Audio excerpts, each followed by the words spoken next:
आदिवासी भागातील टोल्यात राहणाऱ्या नागरिकांची परिस्थिती आजही अत्यंत बिकट असून स्वातंत्र्याच्या 79 वर्षांनंतरही ते अत्यंत हलाखीच्या परिस्थितीत जीवन जगतात। शासनाने अशा आदिवासींसाठी नाना तऱ्हेच्या योजनांमधून अनेक जीवनावश्यक गोष्टी उदाहरणार्थ आरोग्य, शिक्षणासारख्या सुविधा मोफत केल्या आहेत। मात्र गोंदिया जिल्ह्यातील गोंडी टोला येथील जिल्हा परिषद शाळेत जाण्यासाठी येथील मुलांना किमान 4 ते 5 किलोमीटर पायपीट करावी लागते। पहिली ते 4थ्या वर्गातील ही चिमुकले इतके किलोमीटर पायी जाण्याचा आपण विचार करूनही अंगावर शहारा येतो। याच पार्श्वभूमीवर येथील शाळेवर कार्यरत एका भल्या शिक्षकाने अर्ध्याधिक मुलांची जबाबदारी घेत त्यांना स्वखर्चाने शाळेत सोडायचे।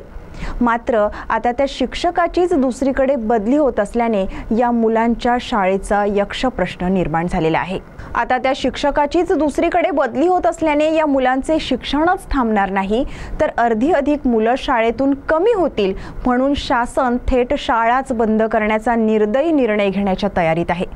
घरात 18-20 दारिद्र्य, त्यात 2 वेळच्या जेवणाचा प्रश्न सोडवायचा की शाळेत जाण्यासाठी वाहन खर्च भरायचा हा यक्ष प्रश्न असताना ही मुलं स्वखर्चाने शाळेत जाण्याचा कोणी विचारही करू शकणार नाही।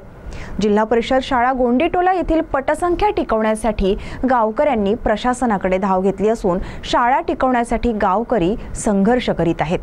येथील कार्यरत शिक्षक आपल्या स्वखर्चाने 4 ते 5 किलोमीटर अंतरावरील विद्यार्थ्यांना स्वतः सोबत शाळेत घेऊन येत होते। मात्र आता शिक्षकाची बदली झाल्याने या विद्यार्थ्यांना ये-जा करणे कठीण झाले आहे।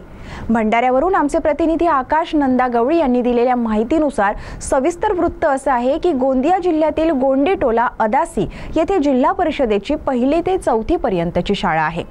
या शाळेत अंदाजे 35 विद्यार्थी असून यातील अर्धे विद्यार्थी येथील कार्यरत 2 शिक्षक स्वखर्चाने वाहन करून त्यांना 5 किलोमीटरवरून या शाळेत आतापर्यंत आणत होते।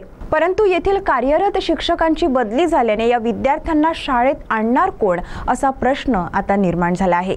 शिक्षकांच्या झालेल्या या बदल्या सध्या ह्या सत्रापर्यंत तरी थांबवण्याची मागणी घेऊन येथील ग्रामवासींनी जिल्हा परिषद गोंदिया आमदार यांना निवेदन दिले आहे।